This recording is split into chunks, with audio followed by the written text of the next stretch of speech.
The city of Portland looked calm from a distance. The tall buildings, glowing neon signs, and empty streets gave the impression of peace. But for Lynette, this night was anything but peaceful. Inside her chest, her heart was racing like a drum. Her mind was filled with fear, with unanswered questions, and with the weight of responsibilities too heavy for someone her age. Lynette was a young woman, not more than her late 20s, and she lived in a world that had not been kind to her. She carried the burden of her sick mother, an old house that was falling apart, and dreams that seemed too fragile to survive in the harsh reality of life. But she had a simple wish: to buy the house they lived in so no one could take it away from her or her mother. That house, though old and broken, was her world. Her mother was lying in bed, weak and tired, struggling even to breathe at times. Doctors had said she needed proper care, but proper care required money. And money was something Lynette never had enough of. Every bill was like a new wound. Every deadline was like a rope tightening around her neck. And now she had reached the point where if she didn't find money quickly, she would lose the house forever. It was this desperation that pushed her into the dark night of Portland. She had no car, no companion, no one to guide her. Just her determination, her pain, and a little hope that maybe, just maybe, she could find a way. The first place she visited was a small pawn shop. She had gathered a few pieces of old jewelry that belonged to her mother and grandmother. They were not shiny or valuable in the modern sense, but to her, they carried memories of family. Still, survival mattered more than memories. She entered the shop with shaky hands, placed the jewelry on the counter, and asked the shopkeeper if he could give her some money for it. The man, middle-aged with cold eyes, picked up the pieces one by one, studied them with no expression, and finally smirked. "This is too old," he said flatly. "Not worth much. I can give you a couple of $100, maybe less." Lynette's heart sank. She needed thousands, not hundreds. She tried to argue, begged him to reconsider, told him these were real gold pieces, but the man shook his head.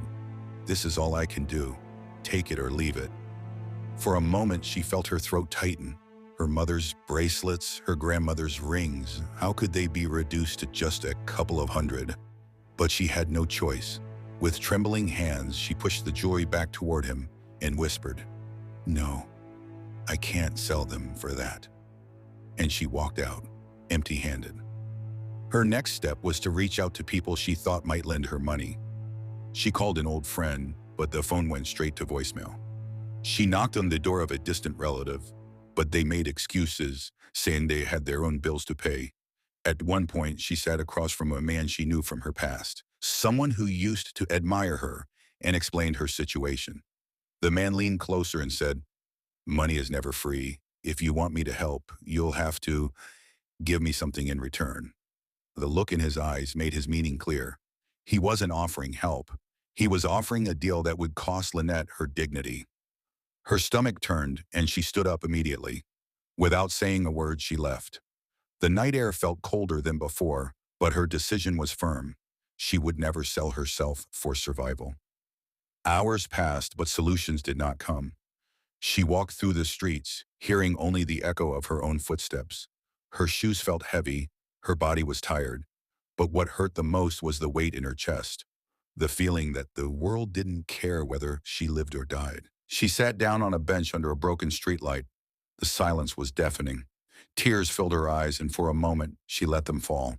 She thought of her mother lying at home, waiting, trusting her. She thought of the house that carried her childhood memories, the rooms where she once laughed as a child. And she thought about how cruel it was that something as cold as money could decide whether those memories survived or were erased. But as her tears dried, a strange strength filled her. She clenched her fists and whispered to herself, "No, I won't give up. I can't give up. I'll fight until the last moment." She stood up again, tired but determined. Her journey continued into darker corners of the city. At one point, she entered a bar, thinking maybe someone there could lend her cash. The atmosphere was loud and unfriendly. Men with tired eyes and women with painted smiles filled the place. She asked one of the bartenders if he knew anyone who could help. The bartender shrugged. "Depends what kind of help you want. Around here, nothing is free." The words repeated like an echo in her mind. Nothing is free. Nothing is free. The night felt like a test designed to break her spirit, but she refused to break. At one point, she even went to a car dealer she once worked for, asking if he could advance her some money against future work. The man listened with half interest and then said, "Lynette, business is business. If you don't have collateral, there's nothing I can do." His words were polite, but his eyes told her the truth. He had already judged her as a failure. She left his office quietly. By now, the night was halfway gone. Every tick of the clock was like a reminder that time was running out. Lynette knew the deadline was close, and she still had nothing. No money, no deals, no promises. Walking back through the empty streets, she felt her legs giving up. Her stomach growled. She hadn't eaten properly all day. She passed by bright store windows, showing expensive clothes and jewelry, things she knew she could never afford. For the first time, she allowed herself to imagine what it would be like to live in a world where she didn't have to fight for every dollar. But that world felt like a dream, too far away. Finally, she reached home for a brief moment, just to check on her mother. Her mother was asleep, her breathing shallow, her skin pale. Lynette stood by the bedside, touched her mother's hand, and whispered, "I promise, I'll find a way." But inside, she was trembling. What if she couldn't? What if the house was taken? What if she failed? She kissed her mother's forehead gently and walked out again. The night was almost over, but Lynette refused to give in. She returned to the streets, to the city's darker side, searching for one last chance. Her steps were slower, her face was pale, but her spirit, though cracked, was still alive. The city of Portland didn't notice her. To the world, she was invisible, but to herself, she was the only soldier left in a war no one else cared about. And as the first signs of dawn started to touch the sky, she whispered again, "I won't stop. I'll keep fighting." The night had not given her money, but it had given her something else. A kind of fierce determination that refused to die. The night was slowly fading, but Lynette's struggle was not over. She was still running from one place to another, her body tired, her mind broken, but her heart still holding on to the last pieces of hope. Every step she took reminded her why she was fighting: her mother, her home, and the small dream of a life with dignity. As she walked through the empty streets, she felt the weight of the city on her shoulders. The tall buildings, the neon lights, the strangers passing by, none of them cared about her pain. To them, she was invisible. But in her heart, she knew she couldn't stop. She went to meet a man who was said to be rich, someone who could help her if he wanted. She entered his place with trembling hands, explained her situation, and begged for some help. The man listened quietly, then leaned back and smiled coldly. "Nothing in this world is free," he said. "If you want something, you must be ready to lose something too." His words felt like poison.